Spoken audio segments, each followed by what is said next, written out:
Então vamos lá, a gente vai falar do assunto adicionais. Quando a gente fala desse assunto, que são os adicionais, a gente não vai ter assim, tipo um artigo para dizer, são adicionais, 2 pontos. Não é assim. Eles estão espalhados, né? Só que muitos a gente já falou deles. Por exemplo, ó, já vou organizar, só estou ganhando espaço aqui. Ó. Adicional de hora extra, de no mínimo 50%. O adicional noturno, que a gente já estudou lá dentro do trabalho noturno. Né? O adicional de transferência, aquele, só na transferência é o quê? Provisória. Então, o que eu estou só falando desse jeitinho aqui, enquanto apago, recordando com vocês, é só para organizar ali, mas eu estou falando o seguinte, eu não vou falar novamente daqueles que já conversamos. Vamos só organizar, então.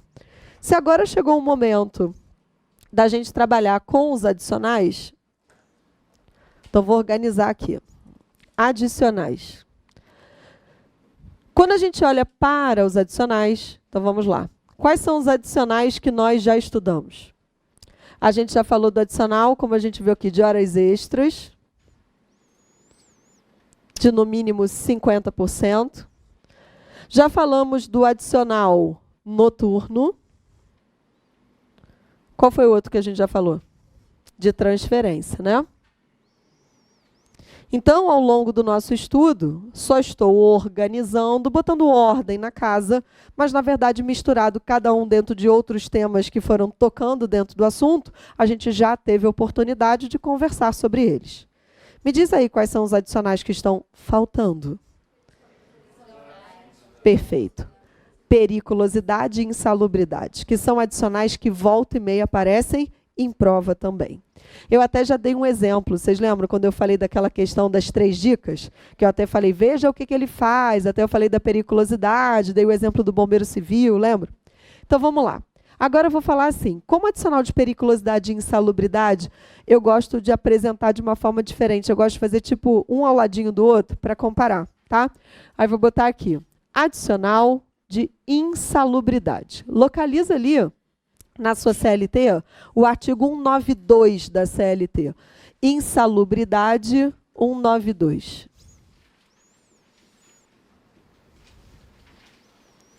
Então, lá na CLT, quem comanda o estudo do adicional de insalubridade é o 192, tá? Na verdade, se você olhar para o 192, passa os olhos alguns artigos antes, que você vai perceber que tem um capítulo da CLT no qual ele está inserido, que fala assim, medicina, segurança do trabalho, sabe?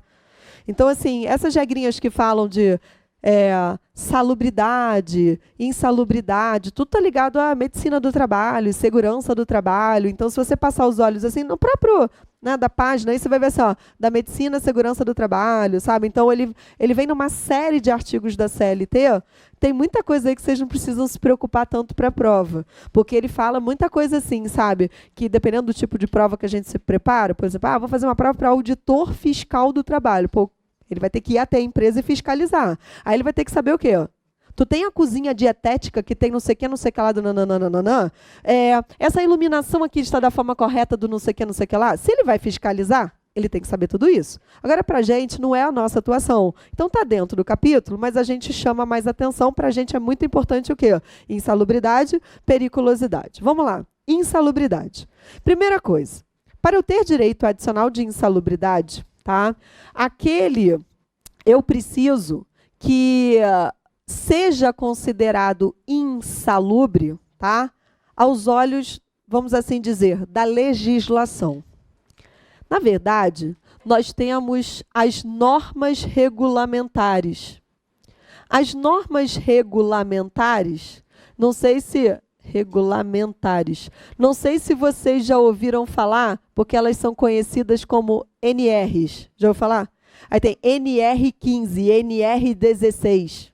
Se já ouviu falar, ótimo. Se não ouviu falar, tudo bem, está aqui. Agora, me promete uma coisa que você não vai ver agora? Não vai ler?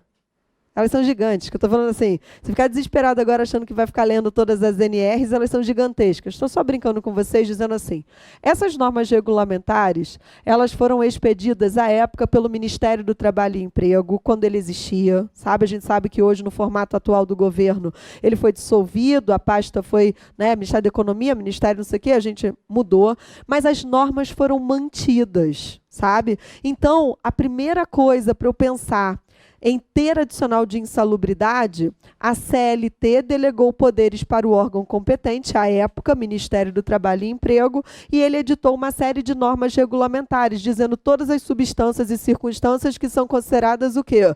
Insalubres. Qual é o primeiro passo para uma pessoa pensar em ter direito adicional de insalubridade? Constar do rol do que é considerado insalubre, tá? Embora não tenha mais o Ministério do Trabalho e Emprego, as normas foram mantidas. Até segunda ordem, pode ser que mude, mas por enquanto mantidas. Aí o que acontece? Qual é o correto? O empregador olhar e falar assim, olha lá, essa substância aqui que meu empregado trabalha com ela é insalubre, tenho que pagar para ele adicional de insalubridade. Este é o mundo ideal. Saindo do mundo ideal e indo para a página 2, aquele empregado deveria ter o adicional de insalubridade e não teve. Aí ele está tendo que ir ao judiciário. Toda vez que você pensar em ir ao judiciário para pedir adicional de insalubridade, a regra é que tenha, então, que ter uma perícia. Aí eu quero que você olhe agora para o artigo 195, pertinho aí, 195. Deixa seu 195 marcadinho, porque o 195 também já vai valer depois na sequência para periculosidade. Ele vale para insalubridade e ele vai valer para periculosidade, dizendo que quando o empregado precisa ir em juízo para postular insalubridade ou periculosidade, se ele tiver que ir em juízo, em regra, vai ter que ter uma perícia. O perito vai ter que ir ao local para verificar, então, se tem ou não tem, de fato, contato com aquele agente, neste caso, insalubre. Amigos, na insalubridade, além do perito ir ao local e fiscalizar para ver se tem ou não tem o contato com o agente insalubre, sabe o que ele vê também?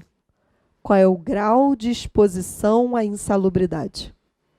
Porque dependendo do grau de exposição que o empregado tem àquele agente insalubre, olha para o seu artigo 192, volta a ele. Você vai encontrar na insalubridade percentuais. Marca assim, adicional de insalubridade ou insalubridade, não me lembro como é que aparece a palavra, né? Insalubres, né? Insalubres, insalubridade. Marca no 192 para te chamar a atenção a palavra insalubre, insalubridade. E procura onde estão os adicionais de 10, 20 e 40%. E com a base de cálculo, salário mínimo. Porque aí você vai ver assim, se o grau de exposição à insalubridade for mínimo, se o grau de exposição à insalubridade for médio, ou se o grau de exposição à insalubridade for máximo, dependendo do grau de exposição, vai variando o quê? O percentual. Se o grau de exposição for mínimo, o percentual será de 10%. Se o grau de exposição for médio, será de 20%. Se for máximo, será de 40%. Ok? Então, o que vai acontecer? 10, 20 ou 40%. De qual base salarial que está escrito aí? Salário mínimo, tá bem? E aí, o que vai acontecer? Aqui eu só vou lhe chamar a atenção de uma coisa super importante, vai valer também para a periculosidade. Queridos, já estou lhe alertando, tem muitas súmulas, muitas OJs que falam dessa temática insalubridade e periculosidade. Se a gente parasse agora para ficar lendo só insalubridade e periculosidade, a gente não falava de mais matéria nenhuma, ficar só lendo súmula e OJ de insalubridade e periculosidade. Não adianta também você achar que vai agora ler todas as súmulas nesse momento de insalubridade e periculosidade. Qual é a dica para vocês? Se cair em insalubridade e periculosidade, além do comando legal, abre teu olho, porque eu já estou avisando, provavelmente pode cair alguma situação que tenha o quê? Súmula, OJs. Então, dá uma olhada, pensou em insalubridade e periculosidade, tu vai ver que o índice remissivo em insalubridade e periculosidade é grandão, porque tem várias súmulas e OJs. Provavelmente, se for questão de prova, tá? Pode ser que ele esteja associado a alguma previsão o quê? Jurisprudencial, que fale exatamente sobre aquilo. Aí, uma coisa também que eu gosto sempre de chamar a atenção, esta sigla aqui, ó, EPI, né? Que eu já falei para vocês, lá no Rio de Janeiro a gente fala EPI, né? E aí o EPI, Aí pergunta assim, cadê o acento do E, né? Aí fala assim, o EPI ou EPI é o equipamento de proteção individual. Como é que eu quero que vocês raciocinem se aparecer numa questão de prova o tal EPI ou EPI? Amigos, olha só. O empregado está pedindo adicional de insalubridade. O empregador diz assim, eu fornecia EPI. A obrigação dele não é só deixar ali no armário e falar assim, ó, tem ali umas máscaras, ali umas luvas, usa aí se quiser. Não, não. Ele tem que fazer o quê? Perfeito. Ele tem que entregar e fiscalizar. Só que o que acontece? Tu concorda comigo que o EPI fornecido pode ser de boa qualidade, pode ser médio, pode ser uma bosta? É verdade, né?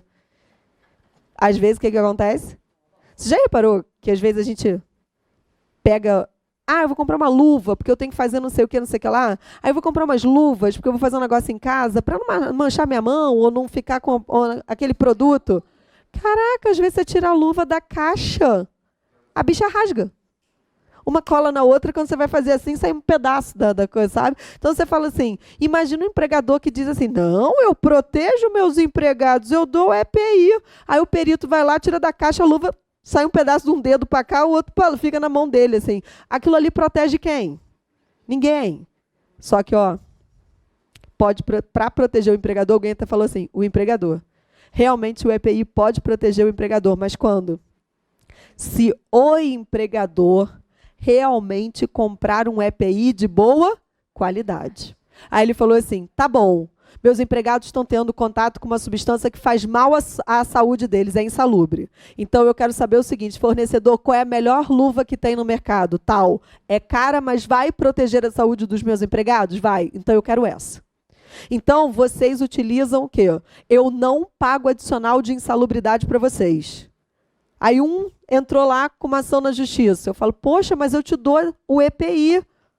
Aí o perito vai lá e faz o contato. E fala assim, ó, o EPI é de tão boa qualidade que eu testei a luva, eu fiz, não penetra nada. Ela realmente protege os empregados daquela substância, o quê? Insalubre. O material é ok e realmente com a luva e o empregador fiscaliza e ele investiu numa luva de muito boa qualidade, não penetra a substância. Você concorda comigo que eu, como empregador, eu cumpri o meu papel? O que é mais importante? Eu realmente comprar uma boa luva para proteger a sua saúde ou te dar um dinheirinho para compensar um troquinho para você, que no fundo, aquele troquinho pode ter uma consequência ao longo da sua vida gigantesca, que pode ter uma doença incurável com aquilo, que tu não sabe nem de onde veio, foi aqueles resíduos que foram acumulando no seu corpo ao resto da vida. Aí a pessoa às vezes fala assim, eu não queria EPI não, preferi o dinheiro. Eu falei, louco, só pensa no hoje, né? Aí depois, né, daqui a pouco pega uma doença, um treco, não sabe de onde que vem de acúmulos de produtos, exposição a coisa que faz mal à saúde. Então, eu falo para vocês, se o EPI, preste atenção que eu vou dizer agora, narra assim, ó, mas tem que ser desse jeitinho. O empregado pede o adicional de insalubridade. O empregador vai lá e diz assim, eu forneço EPI. Aí diz assim, ó, o EPI fornecido... A perícia constatou que o EPI fornecido elimina o contato com o agente insalubre. Lembra do que eu falei? Tão bom que não passa nada. Se elimina o contato com o agente insalubre, o empregador está desobrigado de pagar o adicional. Porque o que é mais importante? Proteger a saúde ou pagar um troquinho para o empregado, que é um cala-boca para ele. Posso te contar uma coisa que eu não sei se você já reparou? Adicional é sempre cala a boca. O adicional é sempre para compensar o empregado por algo que é ruim para ele. Tudo bem, dinheiro no bolso não é ruim, mas é para compensar uma coisa que é ruim. Se você está sendo afeto a uma substância que faz mal à sua saúde, te dou um adicional. Se você está afeto a um tipo de perigo que pode acontecer com você, toma aí o adicional de periculosidade. Tu está trabalhando de noite enquanto todo mundo dorme, né? Então toma aí o adicional noturno. Sabe aquelas coisas assim? Ah, mas hora extra é bom. Não sei, é bom para você ficar horas e horas depois do seu horário? Não sei, também não é bom. Ah, mas eu adoro um dinheirinho extra. Tudo bem, eu não estou dizendo que o dinheiro não é bom no bolso, mas é para te compensar. Por quê? Porque você vai descansar menos. Você vai trabalhar mais horas, você vai ficar mais desgastado. Você sabia que normalmente nesses momentos são quando os acidentes de trabalho mais acontecem? desgaste, cansaço, desatenção, e às vezes acaba gerando um acidente do trabalho ali naquele momento que a pessoa já está extenuada, mas ela só pensa no quê? Muitas das vezes, né? Tá bom que tem horas que não tem opção, ou tu faz ou faz, mas tem gente que é fominha disso, sabe? Fica correndo atrás porque que aí não pensa também na saúde. Então, assim, enfim, é um ciclo, né, vicioso, e aquilo vai gerando uma série de coisas. Mas vocês entenderam o recado? Se o EPI fornecido eliminar o contato com agente insalubre, então o empregador está o quê? Desobrigado de pagar o adicional, tá bem? Agora vamos para o de periculosidade, para a gente, né, fechar a ideia. Quando eu falei para vocês do adicional de periculosidade, vai para o 193. Adicional de periculosidade está logo abaixo aí. Dá uma olhadinha, porque eu acho que aparece adicional de periculosidade ou a palavra periculosidade, não aparece? Eu não me lembro como está escrito. Você acha que está adicional de periculosidade ou periculosidade? Como é que está? Perigosas? Pode ser. Operações perigosas. Então, às vezes, eles não usam a palavra exatamente o quê? Periculosidade, eu não sei. Vê aí se aparece perigosas, né? No parágrafo primeiro, disse, no parágrafo primeiro aparece periculosidade, de repente te ajuda mais. Estou falando assim porque quando você marca no 192 insalubres e perigosas no 193, você já viu quem é quem. Aí o que vai acontecer com a periculosidade? Eu queria que vocês passassem os olhos no inciso 1. 193, inciso 1. Dá uma olhadinha aí no 193, inciso 1. O que ele vai dizer? Inflamáveis, explosivos e eletricidade. Perfeito. Está aí, 3 fatos geradores de periculosidade. É só você passar os olhos no inciso 1. A própria lei diz o que é inflamável, explosivo e eletricidade. Agora vai para o inciso 2. O que também está aí? Aqueles que trabalham, vou falar de outra forma, mas para você ler ali. Aqueles que trabalham com segurança. Pode ser segurança de pessoas ou segurança patrimonial, porque eles estão mais sujeitos, mais afetos a roubos e violência física. Eu só falei de outra forma o que está no inciso 2, que a gente fala são aqueles que trabalham com segurança. Pode ser de pessoas, pode ser patrimonial, por conta de todo o risco que ele tem da atividade dele. Lembra da prova de vocês? Aí tinha um que era vigilante, né? Lembra? Não teve assim? E teve outro que era o vigia, mas era o vigia de um condomínio, um vigia de uma coisa assim que ele não tinha aquela periculosidade, né? Que é a periculosidade de alguém que é segurança, que não sei o quê, que justifique a ponto de ganhar o adicional de periculosidade. Voltando para cá. Vá ao parágrafo 4º agora. O parágrafo 4º caiu na prova também, olha aí. Muita gente não lembrou? Aquele que trabalha com motocicletas. Aquele que usa a motocicleta como ferramenta de trabalho. Aquele que é o motoboy, sabe? O entregador, o motoboy, ele usa o trabalho como a motocicleta, como ferramenta de trabalho. Ele usa. Tudo bem? Caiu na prova, lembra? Legal. Aí, olha só. Questão de prova que já apareceu. Não lembro se era parte de uma peça processual. Olha o que a criatura alegava. E você tinha que contestar. Eu quero o adicional de periculosidade, por quê? Porque eu vou para o trabalho de moto, deixo a moto no pátio da empresa, entro na empresa e trabalho. Aí depois eu vou para casa de moto. Não, né? Mas eu uso moto. E estou indo para o trabalho. Eu falei, mas não é isso que está escrito, né? Aí está dizendo que quando você usa a moto para desempenhar o seu trabalho, não porque você vai para o trabalho e volta de moto, né? Que isso aí não é por isso. E isso apareceu em prova. Você acha que não? Isso é parte de coisa de prova. Então, olha só. As hipóteses aparecem aqui, no inciso 1, no inciso 2 e no parágrafo 4º, tá bem? Aí, se eu tiver direito ao adicional de periculosidade, marca aí aonde aparece, algum parágrafo, acho, que fala 30%. Né? Aí você vai perceber que o adicional dele é de 30%. E ele vai falar assim, 30% do salário base. 30% do salário base do empregado. Meus amigos, ele pode receber comissões, ele pode receber percentagens, ele pode receber gratificações, você entendeu o recado? É 30% só do salário base ou básico. Outras coisas que ele venha a receber, por mais que tenha a natureza salarial, só o salário base que entra. Aí aqui eu vou repetir, tá? Tem muitas súmulas e OJs. Quando cair insalubridade, periculosidade, fica de olho, que normalmente eles associam letra da lei com alguma previsão jurisprudencial. Tá bem? Tudo certo até aqui? Vamos aproveitar, então, a parte final agora nossa e a gente vai treinar um pouquinho. Vamos fazer algumas questões? A gente já falou de vários assuntos, né? Várias temáticas apareceram. Vamos escolher aqui, ó. Vocês sabem que eu mudo a ordem das coisas, né? Vou vendo o que que eu quero. Eu vou começar, como a gente acabou de falar do assunto, eu vou começar pela questão 8. Você já sabe que eu bagunço a ordem mesmo das coisas, né? Vocês já estão acostumados. A gente vai fazer a questão 8. Quando vocês encontrarem aí, é uma questão que fala da Melissa, tá? Questão 8. E aí você vai ver o negócio, a dica que eu falei para vocês, a dica de trabalhar com a ideia de olhar o índice remissivo, tá bem? Para ver se vocês encontram previsão jurisprudencial, tá? Vamos ler a questão 8 juntos e aí você vai procurar.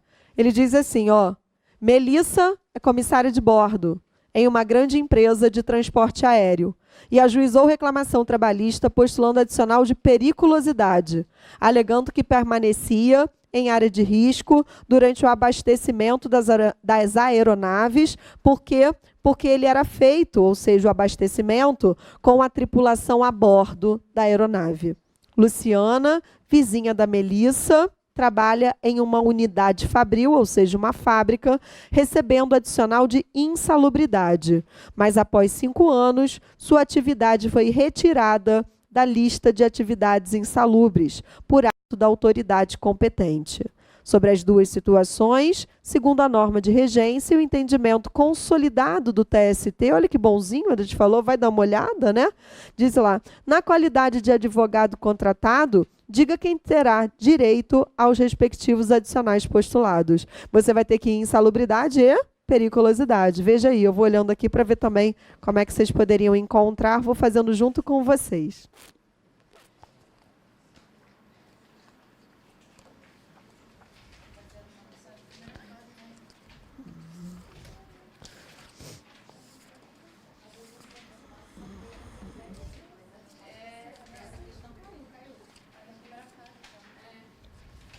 Ela já caiu. Eu botei para...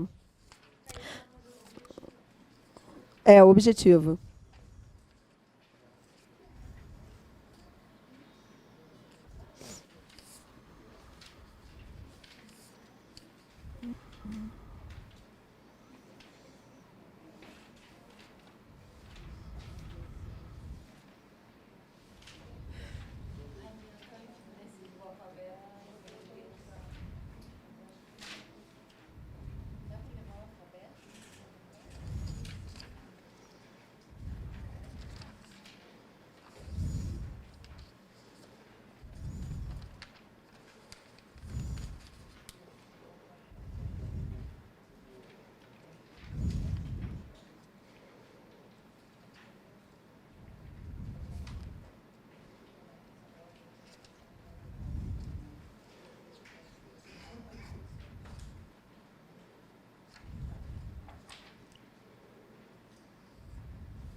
Oi?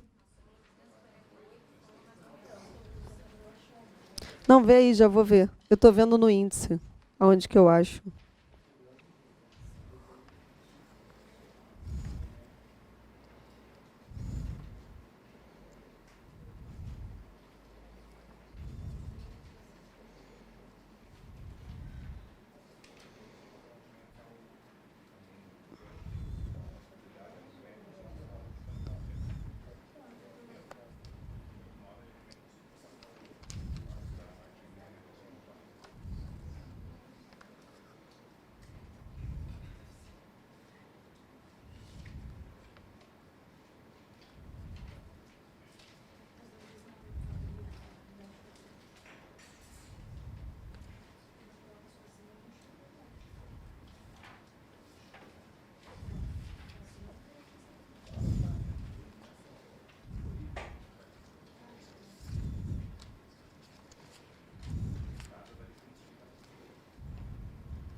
E aí, pessoal?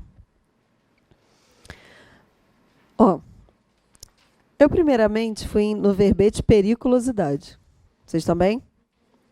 Quando eu fui lá no verbete periculosidade, aí eu procurei no verbete periculosidade, aí eu fui procurando, aí eu, na verdade, eu achei uma coisa que eu queria, quando eu fui procurar aqui, eu lembrei de falar com vocês, não é nem da questão, mas é só para a gente, que o empregado, ao mesmo tempo, o empregador não está obrigado, esqueci de falar isso, é super importante. Aí quando eu estava olhando aqui, passei por isso, falei, nossa, não falei com o pessoal.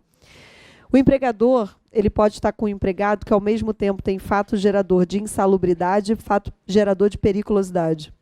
E o empregador não é obrigado a pagar ao mesmo tempo insalubridade e periculosidade, tá? O 193 da CLT tem um parágrafo 2º, e o 193 da CLT, quando fala de periculosidade, ele diz que se o empregado tem fato gerador de insalubridade e periculosidade, ele vai optar por um deles. Sabe aquela coisa? O empregado, então, eu tenho fato gerador de insalubridade, eu tenho fato gerador de periculosidade. Então, você opta por um deles, porque o seu empregador não é obrigado a pagar o quê? Os dois. É o 193 no parágrafo 2º, tá? Aí, aqui, eu encontrei assim, ó. Ele estava...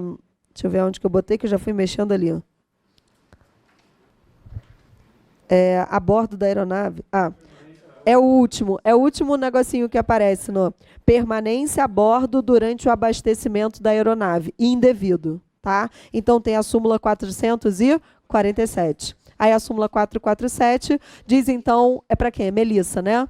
Melissa não tem direito, tá? Porque a súmula 447 do TST diz que aquele que permanece a bordo da aeronave durante o abastecimento não tem direito ao adicional de periculosidade. Agora eu fui lá no verbete insalubridade. Quando eu fui no verbete insalubridade, fui procurando. E aí eu encontrei, tá? Eu falei assim, eu estava vendo o que ele estava, né, tentando me trazer aqui. Aí eu falei, como ele vai aparecer? E aí uma das coisas que eu conversei com vocês foi assim, ó, para ter direito ao adicional, tem que ser considerado o quê? Insalubre, né? Então, a norma regulamentar ou as normas regulamentares expedidas pela autoridade competente precisam considerar aquele agente como agente o quê? Insalubre. Aí, o que aconteceu? O agente era insalubre, constava da norma regulamentar. A autoridade competente foi lá e tirou da norma regulamentar. A autoridade competente tem poder para isso? Tem, ela é autoridade competente. Aí o meu empregador, ele me pagava o adicional. Aí a autoridade competente foi lá e deixou de considerar como insalubre. Pode retirar o adicional? Pode.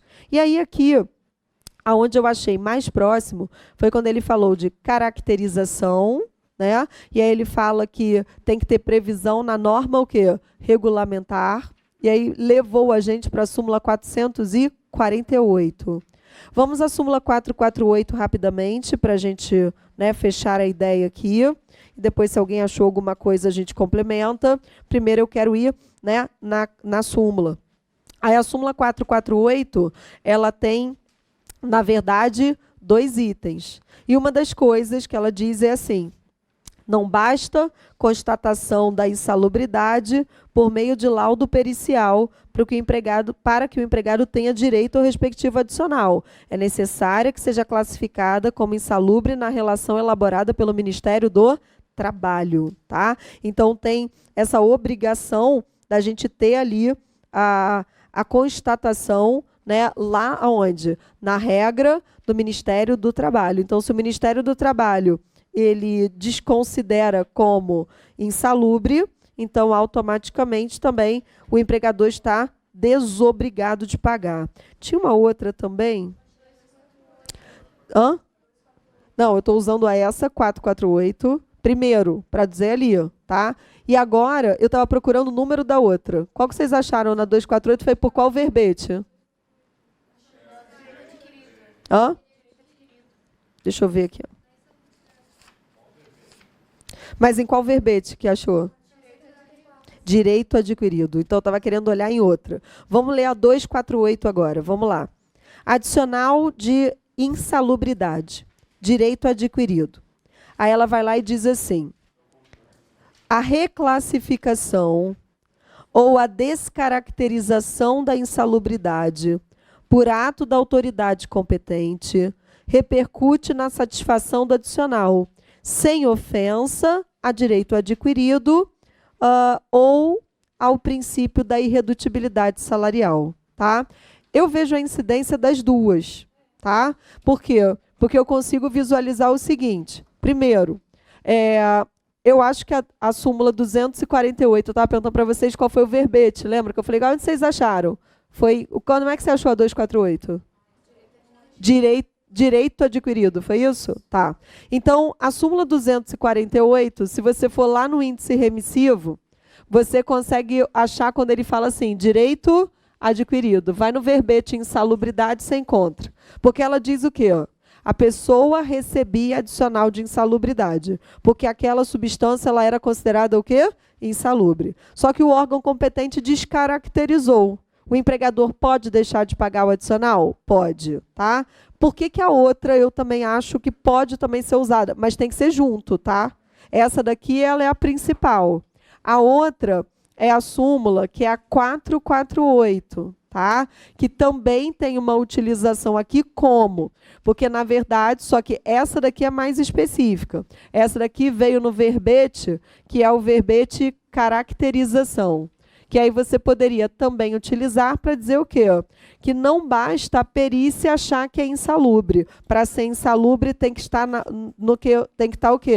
Na norma, né, que é expedida pelo órgão competente. Então, na verdade, seria para justificar parte da sua resposta com uma, parte da outra. Ju, eu só falei da 248, tudo bem? Tudo bem. Se você só mencionar a 248, já está justificado aqui. Na verdade, quem tem direito ao adicional? Nenhuma das duas, né?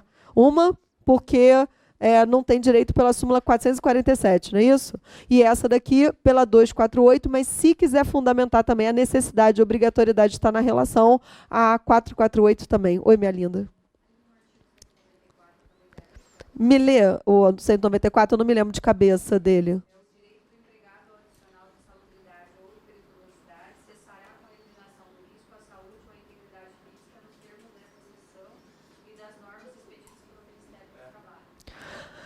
Eu acho que dá. Eu não me lembrava muito da parte final dela, não. Eu me lembrava, na verdade, desse artigo só da parte primeira dela. Eu não me lembrava das normas. Eu até lembrava do artigo, quando você falou, fui lembrando dele, quando fala que se o empregador elimina a insalubridade, instala filtros na empresa, o ar tá bom, não precisa. Mas realmente ele fala das normas também. Pode colocar. E ele faz a remissão? Perfeito. Então, se vocês quiserem, é 194. Beleza, muito obrigada. Pode colocar também o artigo 194, que aí na parte, né, da argumentação legal, o 194 ele entra em cena também aqui. Perfeito. Oi. Periculosidade é aquela mesmo, é a bordo da aeronave.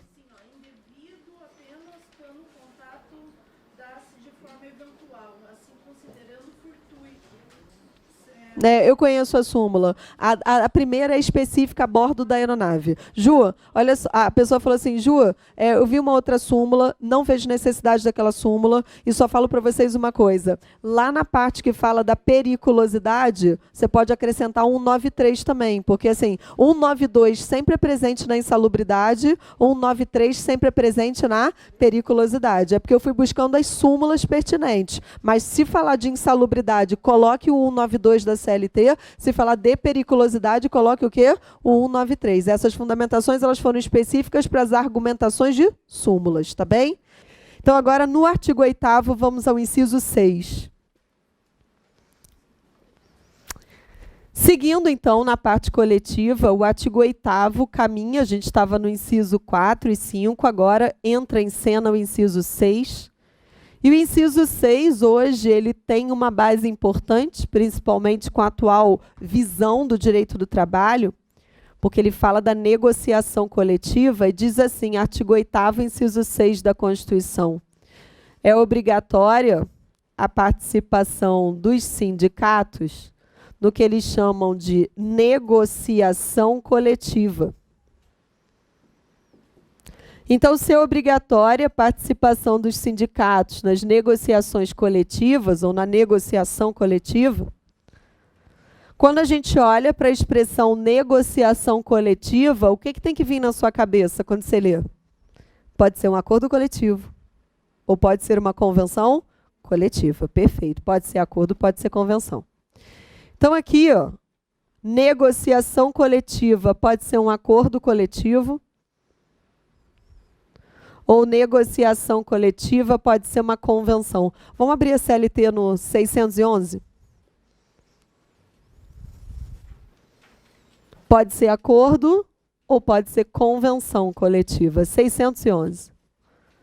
Ô Ju, eu sempre me confundo. Eu troco o que é acordo coletivo e o que é convenção coletiva. Então, você vai ver que a partir do 611 e seguintes da CLT, a gente vai ter um capítulo aí que vai justamente... Qual é o título desse capítulo? Da negociação coletiva. Está aí? Da negociação coletiva de trabalho. Todo mundo está aberto?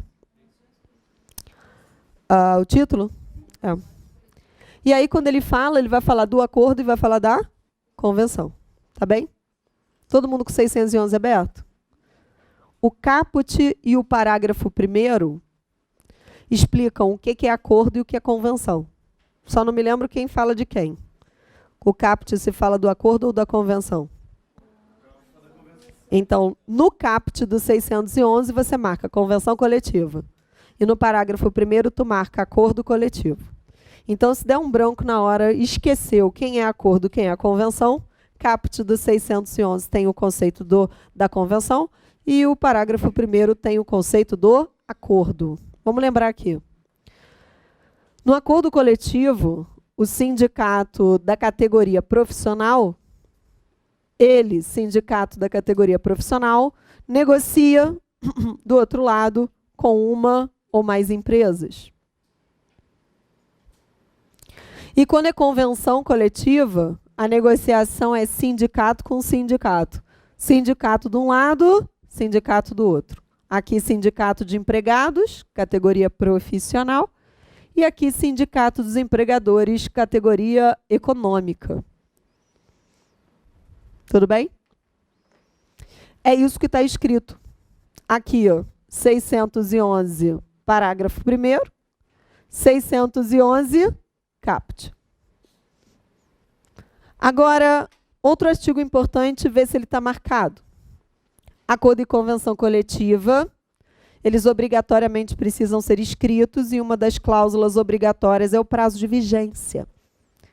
Olha para o 613, desculpa, 14. 614, parágrafo 3º. O que está escrito no 614, parágrafo 3º? Né? Não fala da vigência, ó? Isso, 614, parágrafo 3º, diz, olha, eu não posso ter acordo e convenção com uma vigência superior a 2 anos. Então, a vigência, aí ele fala, tanto do acordo coletivo quanto da convenção, ele diz prazo de vigência de no máximo 2 anos. Então, acordo coletivo e convenção coletiva, 614, parágrafo 3º, não pode ter prazo de vigência estipulado superior a 2 anos. Tá. E a reforma trabalhista foi lá e fez assim, ó, vírgula, sendo vedada a ultratividade. Quando você olha a palavra ultratividade, você vai olhar para a palavra ultratividade e vai lembrar assim, ó, ultrapassar, ultratividade, ultrapassar. Se você olhar para ultratividade e lembrar de ultrapassar, você já entendeu e não precisa decorar. O prazo é obrigatoriamente de 2 anos ou no máximo 2 anos? No máximo, tá? Quando chegar no prazo estipulado, máximo 2 anos, claro que aí vai falar de prorrogação, coisa e tal, não vou entrar nesse mérito agora. Claro que pode prorrogar, mas desde que prorrogue não pode extrapolar no máximo o quê? 2. Não pode passar de 2, tá? Vamos imaginar o seguinte. Sabe o que o TST estava fazendo? E por isso aqui foi incluído com a reforma. O TST estava dando uma interpretação que acabava o prazo de vigência e o TST obrigava as partes a continuarem a ficar cumprindo o que estava escrito, mesmo depois de terminado o prazo de vigência. Lembra de ultrapassar? Então, estava escrito lá, vigência 2 anos. Aí o TST mandava ficar aplicando aquilo até que negociasse de novo e viesse outro. Isso chegou no Supremo. E o Supremo falou o seguinte, TST, se tem prazo de vigência, não pode ficar mandando cumprir depois. Nada disso. Pode suspender essa súmula aí tua, nem pensar. Vigência é vigência. Ah, mas se eles quiserem, sentem e façam o quê? Outra negociação. Mas eles querem as mesmas condições, então senta e faz outra com as mesmas condições, ponto. Mas vai ter que sentar e negociar. Não pode. Tem vigência ou não tem vigência? Porque se tem vigência, vai ficar mandando o quê? Ad eterno, ficar cumprindo até... Não. Vigência é vigência. Se quer continuar com a mesma coisa, faz outra negociação e dali de novo vigência e assim em diante. Vocês entenderam essa ideia de vedado? Quando veio a reforma trabalhista, para nós que já vínhamos acompanhando todo esse puxão de orelha que o STF deu no TST, nenhum de nós foi pego de surpresa. Vedada o quê? Vedada a ultratividade. Chegou no prazo de vigência, as partes estão desobrigadas de cumprir. Se elas quiserem, o que elas fazem, gente? Sentam de novo, negociam de novo e vão fazer uma nova pactuação. Parou, chegou na vigência, não pode mais, as partes estão desobrigadas de cumprir. Isso é vedada a ultratividade. 620 agora. Aparece uma situação assim, ó. 620 da CLT. A categoria, ela tem ao mesmo tempo, vigente, ela tem um acordo coletivo e ela tem uma convenção coletiva vigente. Aí o que você faz? O acordo coletivo está vigente e diz uma coisa, a convenção coletiva está vigente e diz outra. O que o 620 diz para a gente? O que está no acordo prevalece sobre a convenção. Isso aqui mudou com a reforma. Antes, a gente tinha que ver qual era o mais benéfico e hoje o acordo prevalece sobre a convenção. Não faz mais a referência se mais benéfico ou não, tanto faz. Agora não tem mais a referência desse negócio de benéfico ou não benéfico. O que tiver escrito no acordo, benéfico ou não, prevalece sobre aquilo que está na convenção. Agora eu quero que você vá no 611A. Fechando essa ideia aí, vá comigo no 611A. Quando eu chego no 611A, você vai fazer o seguinte no 611A. O 611A, a reforma trabalhista incluiu... Por que eu peguei logo o que não funciona? Olha, o 611A, ele foi incluído pela reforma e ele diz assim, ó, vê se não está aí. O que está previsto no acordo coletivo e o que está previsto na convenção coletiva prevalece sobre o que está escrito na lei. Não está aí? E traz um rol aí com uns 15 incisos, mais ou menos. Acordo e convenção, a gente acabou de ver o que é acordo e o que é convenção. E o que é a lei aí, nesse caso? A lei, assim, ó, é o que está na CLT e é o que está na legislação trabalhista ordinária. Aí eu falo para você, ó, deu muito poder a reforma para o acordo e a convenção, não deu? Olha só, uma coisa está na lei e pode dispor diferente do que está na lei, traz as hipóteses. Como é que eu resumo isso aí para vocês? Assim, ó, vou falar uma coisa que não é jurídica, mas você vai me entender com certeza. Tu já ouviu falar que quando você dá o dedinho, a pessoa quer levar a mão inteira? Se alguém escrever isso na prova, acabou nossa amizade. O que acontece? Isso não é uma coisa que se escreve, logicamente. É só para mostrar a vocês que dando um poder tão grande como esse para os acordos e convenções, podendo dispor até diferente do que está na lei, se não botassem limites, isso daí ia dar ruim. Então, 611B. O 611B, ele traz limite, porque ele diz que algumas coisas são consideradas o quê? Objeto ilícito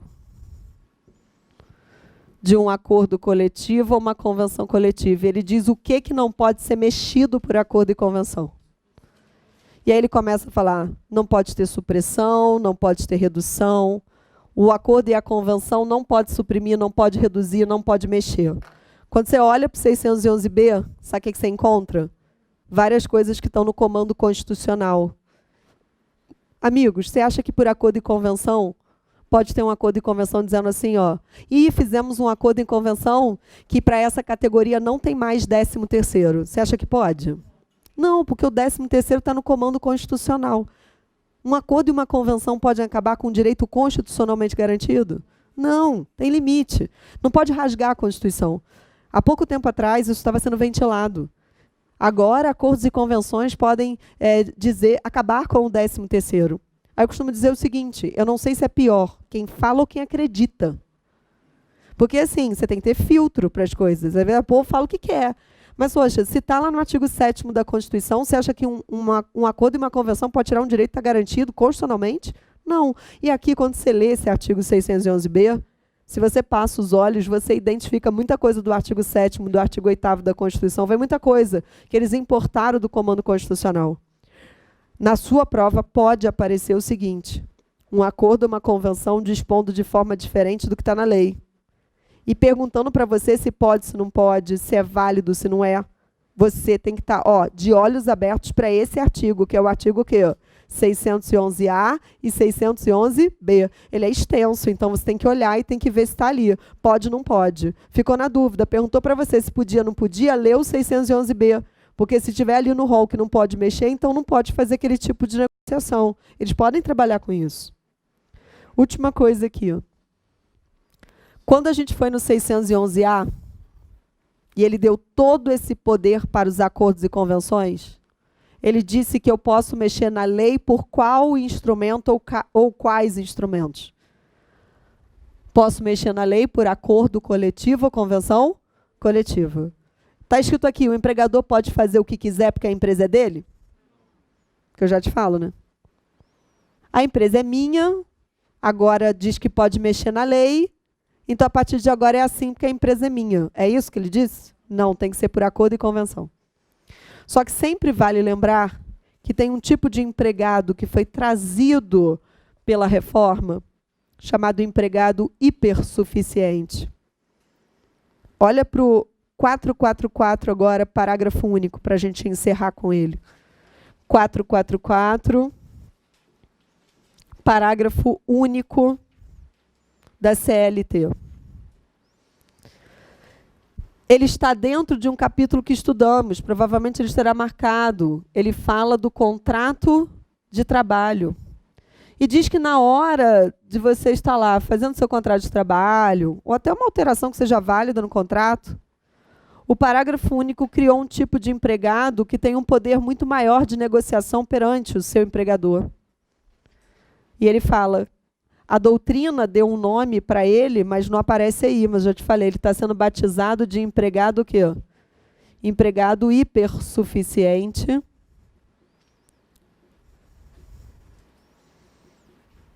Eu já vi também uma nomenclatura que eu vi há pouco tempo, é superempregado. Você já viu? O mais comum é chamar de empregado hipersuficiente, mas eu li uma referência ao superempregado. Cada um vai dando um nome, né, gente? É só para dizer que ele é um empregado diferente do outro. Quem é mesmo hipersuficiente? Está com o artigo aberto, sem decorar? Olha aí, ele tem que ter diploma de nível superior e não adianta só ter diploma de nível superior. E receber salário mensal, olha aí, igual ou superior a 2 vezes o teto dos benefícios previdenciários. Continua no artigo.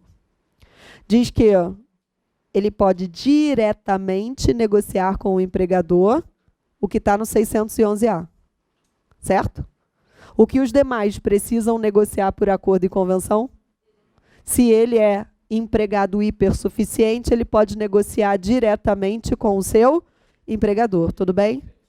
E o que ele negociar continua com o teu artigo aberto, que agora faz sentido. Tem prevalência sobre os instrumentos coletivos? Está mais ou menos assim, não é? Preponderância, muito obrigada. Preponderância sobre os instrumentos coletivos. Então, isso quer dizer o seguinte: tem acordo, tem convenção e tem a negociação do hipersuficiente.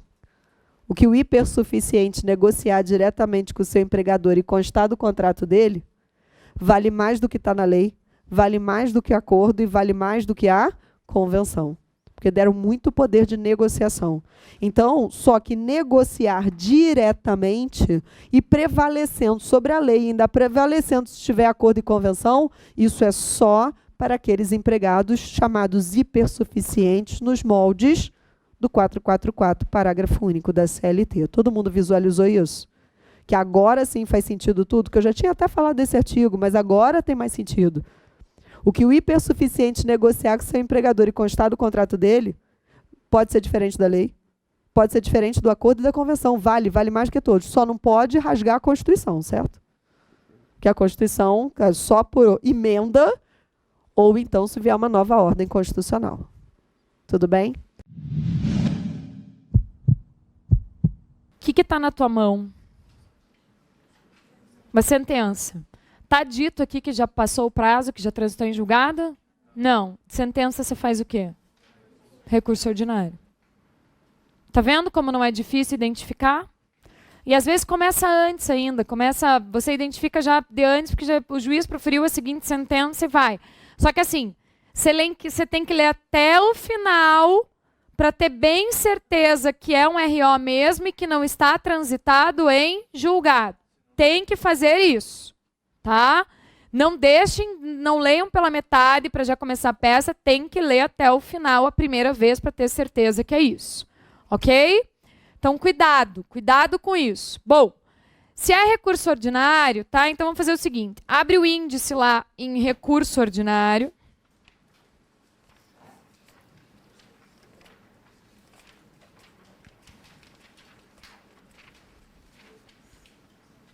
Página 1181. Sublinha aí, recurso ordinário. Você vai sublinhar o segundo verbete, cabimento, CLT, artigo 895, 1 e 2. Tá? Vamos lá no 895, então?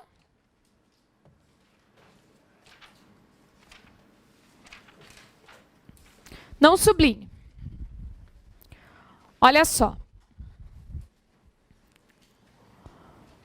Nós temos duas previsões de recurso ordinário, tá? Duas previsões de recurso ordinário, por quê? Porque se nós estamos com uma reclamatória trabalhista na fase de conhecimento, no momento em que o juiz proferir uma decisão terminativa ou definitiva, que extingue sem resolução do mérito ou com resolução do mérito, caberá então recurso ordinário, que eu protocolo aqui no juízo, ó, eu protocolo sempre no juízo de no juízo que proferiu a decisão, e depois de recebido e contrarrazoado, ele será remetido para onde? Para processamento e julgamento, pessoal? No RO, no TRT. Né? O RO, então, ele é remetido para o TRT, para processamento e julgamento. Essa é a primeira hipótese de cabimento. Agora, nós estudamos, quando nós fizemos mandado de segurança, quando nós fizemos ação rescisória, tá? Que eu posso ter a petição inicial começando aqui, ó. Tá? E daí a outra hipótese de cabimento de recurso ordinário, que o artigo 895, inciso 2, diz que se eu tenho uma ação de competência originária do TRT, então da decisão aqui do TRT vai caber recurso ordinário para o TST. Tá? Por que é importante você visualizar isso? Porque, veja, você protocola a peça num órgão e ela vai ser processada em outro. Então, quantos endereçamentos ela vai ter? 2. Nesse primeiro caso aqui, que é o mais comum que a gente vai trabalhar, o primeiro endereçamento é para o juiz, a folha de rosto. E depois eu vou ter as razões endereçadas para o TRT. Perfeito? Tá? Que é o teu caso aí, né? É o caso que está na tua mão aí, né? É esse RO aqui que a gente vai precisar fazer, certo? Então agora, o que eu quero que você perceba? Primeiro, a questão está dizendo que é para você recorrer pela trabalhadora. Concorda comigo, pessoal?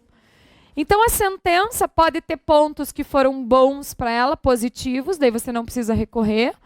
Você vai recorrer daquilo em que a sentença foi ruim. No todo ou em parte, porque eles estão com umas manias assim, pessoal, tá? Aí o juiz deu adicional de transferência, mas deu 20%. Daí você tem que recorrer só para pedir que o adicional seja de 25%. Isso acontece, tá? Então o juiz deu, mas não deu tudo o que teria que ter dado previsto em lei. Tá? Então é isso tudo que você tem que observar. Então agora eu vou te dar 15 minutos, tá? Não é para você montar a peça, porque eu nem te mostrei a estrutura ainda, eu vou fazer isso na sequência.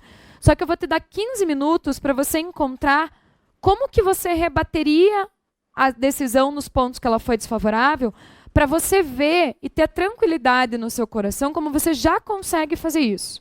Então, assim, pense que quando eu estava fazendo a petição inicial, o trabalhador, a pessoa vinha, me narrava uma série de fatos, eu tinha que encontrar o que dava para eu pedir para ela.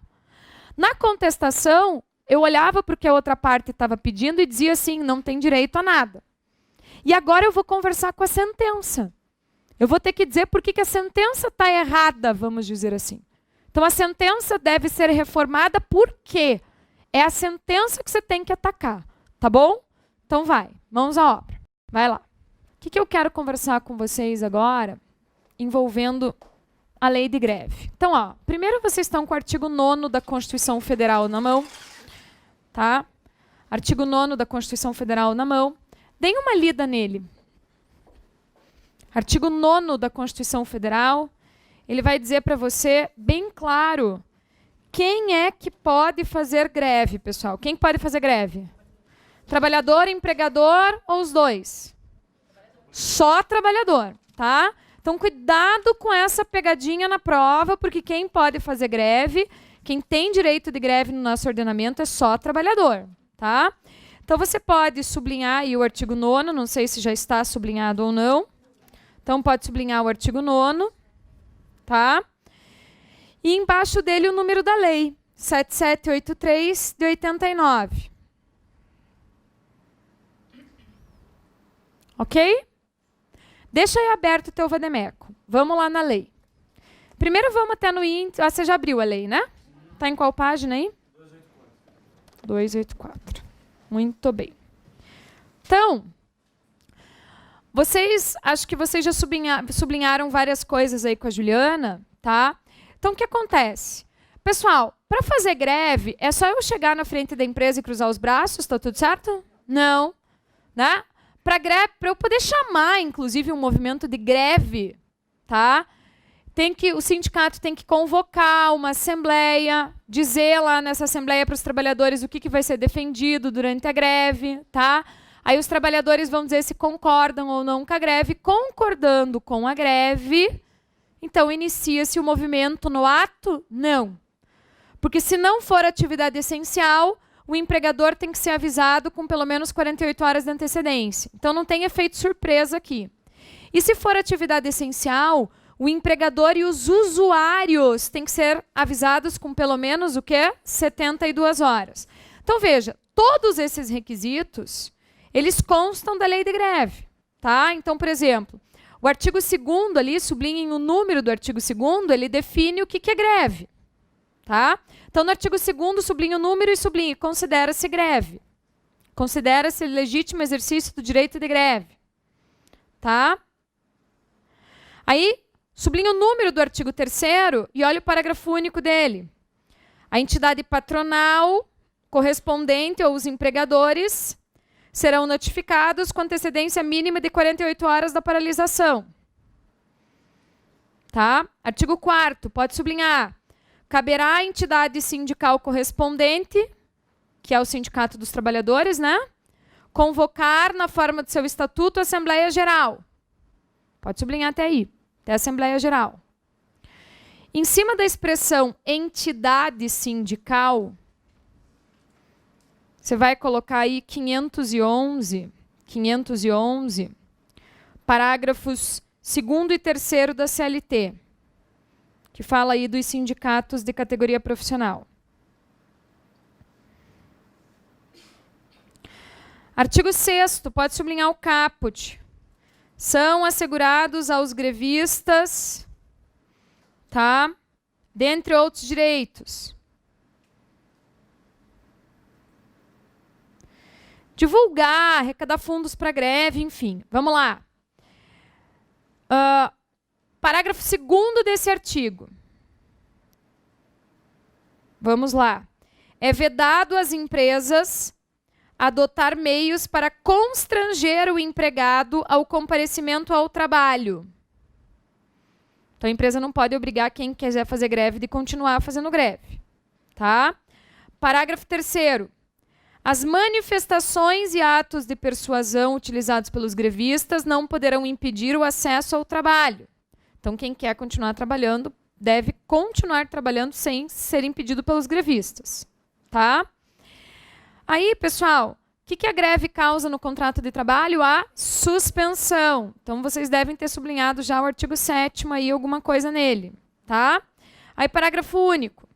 Sublinha aí. É vedada a rescisão de contrato de trabalho durante a greve, bem como a contratação de trabalhadores, exceto. Posso contratar temporário na greve? Para suprir os grevistas? Não. Expressamente, a lei do trabalho temporário, inclusive, vai dizer isso para vocês. Então, nesse parágrafo único até... Deixa eu pegar aqui. Nesse parágrafo único, você vai botar aí...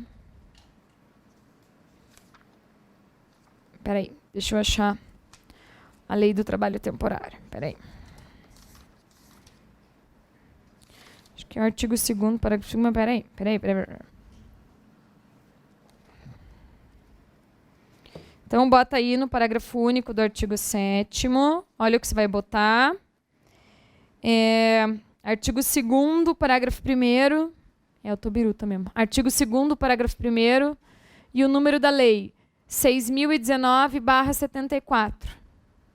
6.019/74.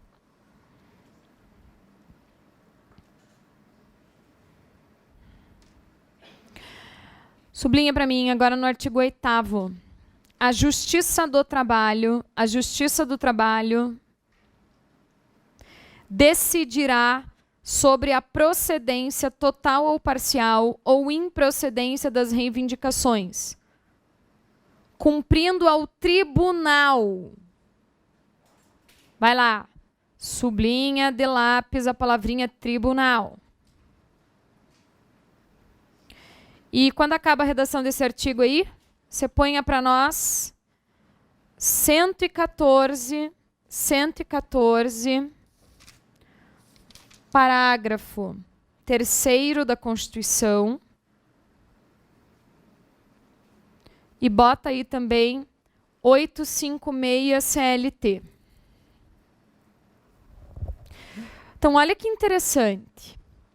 Se a greve for ilícita, é o que está dizendo esse artigo. Se a greve for ilícita, ilegal, abusiva, a Justiça do Trabalho pode ou não pode ser instada a dizer parem de fazer a greve? Ou ainda, a greve até é lícita, só que é atividade essencial e estão parando 100%. Pode parar 100% em atividade essencial? Não. Aí a Justiça do Trabalho manda um número mínimo voltar a trabalhar. Tá? Vocês vão ver que essas remissões que a gente fez aí levam vocês a responder que esta ação para greve ilícita é dissídio coletivo de greve. Agora, quando os grevistas, por exemplo, estão impedindo o acesso das pessoas ao trabalho ou estão lá esbulhando o direito de posse e propriedade, aí são as ações, o quê? Possessórias. Então, veja o que você vai fazer. Lá no artigo 6º, no parágrafo 3º do artigo 6º, volte ali, no parágrafo 3º do artigo 6º, você vai colocar uma remissão à súmula vinculante 23 do STF. Beleza? Súmula vinculante 23 do STF. Sublinho o número só do artigo 9º, tá bom? Porque em atividade que não possa paralisar, porque vai causar grave prejuízo, se negocia que pessoas continuem trabalhando. Artigo 10 caput, sublinha para nós. São considerados serviços ou atividades essenciais. Posso fazer greve? Pode, porém não pode paralisar 100%. E tem que comunicar empregador e usuários com pelo menos 72 horas de antecedência, tá? Vai no artigo 11 agora, pessoal. Vai no artigo 11. Tá? Sublinha aí. Nos serviços ou atividades essenciais, sindicatos, empregadores e trabalhadores ficam obrigados de comum acordo a garantir durante a greve prestação de serviços indispensáveis ao atendimento das necessidades. Agora sublinho o artigo 13 inteiro, que fala da história das 72 horas. Artigo 13 inteiro. Pode sublinhar. E sublinha no caput do 14 o seguinte: constitui abuso do direito de greve. Agora vamos no 17. Fica vedada a paralisação das atividades por iniciativa do empregador. E daí, se o empregador fizer isso, que é o chamado lockout, ele tem que ou não tem que pagar os salários, pessoal? Sim, acho que vocês já sublinharam o parágrafo, né? Beleza, tá? Então, veja que interessante. Você vai pegar agora, deixa aberto a lei de greve, você vai abrir comigo 114, parágrafo 3º da Constituição.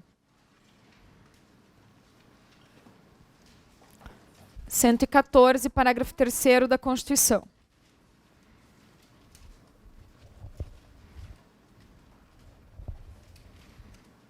Sublinha lá. Parágrafo 3º. Sublinha aí. Em caso de greve em atividade essencial, com possibilidade de lesão do interesse público, Ministério do Trabalho poderá ajuizar dissídio coletivo. Parágrafo 3º do 114. Vire a página. Parágrafo 3º do 114. Vai lá. Em caso de greve em atividade essencial, com possibilidade de lesão do interesse público, o Ministério Público do Trabalho poderá ajuizar dissídio coletivo. Sublinhe para mim de lápis a palavra greve e a expressão dissídio coletivo. Então, na regra geral, quem vai ajuizar o dissídio é o empregador ou o sindicato do empregador. Mas se for greve em atividade essencial com possibilidade de lesão ao interesse público, quem que pode ajuizar também? Ministério Público, tá? Coloca a remissão aí, por favor. Em cima do número do parágrafo 3º, coloca em cima 856 CLT. E quando acaba a redação, artigo 8º e o número da lei de greve, 7783/89.